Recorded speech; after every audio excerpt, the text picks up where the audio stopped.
DNA news Nashik, शोध सत्याचा।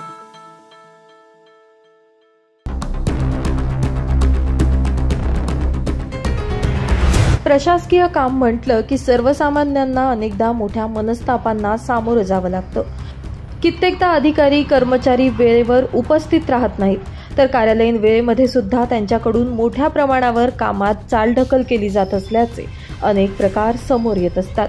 मात्र अशाच बेजबाबदार आणि कर्तव्यात कसूर करणाऱ्या अधिकारी आणि कर्मचाऱ्यांना शिस्त लागावी म्हणून नाशिक महापालिकेच्या नवनियुक्त आयुक्त तथा प्रशासक मनीषा खत्री यांनी चांगलीच कंबर कसली आहे। प्रशासनाला शिस्त लावण्याच्या दृष्टीनं त्यांनी अचानक विभागीय कार्यालयांना भेटी द्यायला सुरुवात केली आहे। गुरुवारी त्यांनी नाशिकच्या पंचवटी विभागीय कार्यालयाला अचानकपणे भेट दिली।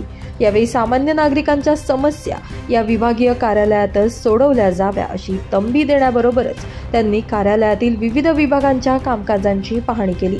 तसेच सर्व विभागांच्या हालचाल नोंदवही तपासत त्यांनी त्याचा आढावा देखील घेतला। याचबरोबर कर्मचाऱ्यांनी कार्यालयीन वेळेमध्ये नियमांचं पालन करावं, अन्यथा कारवाईला सामोरं जावं लागेल असा सूचनावजा इशारा देखील दिलाय। दरम्यान यावेळी त्यांनी माहिती विभागीय अधिकारी यांच्याकडून कार्यालयातील कामकाजासंदर्भातील अडचणींची माहिती घेत त्या सोडवण्याचं आश्वासन दिलं। तर अभिलेख वर्गीकरणाबाबत कर्मचाऱ्यांनी अद्यापही नियोजन न केल्यानं याबाबत नाराजी व्यक्त करत त्यांनी त्वरित कारवाई करण्याच्या सूचना देखील दिल्यात। दरम्यान मनपा आयुक्तांच्या या अचानक भेट सत्रामुळे बेशिस्त अधिकारी आणि कर्मचाऱ्यांचं धाबं चांगलंच दणाणलं असून यामुळे तरी आता बेशिस्त प्रशासनाला शिस्त लागेल अशी चर्चा सर्वसामान्य नाशिककरांमध्ये रंगायला लागली आहे। Bureau report, DNA Nashik news, Nashik.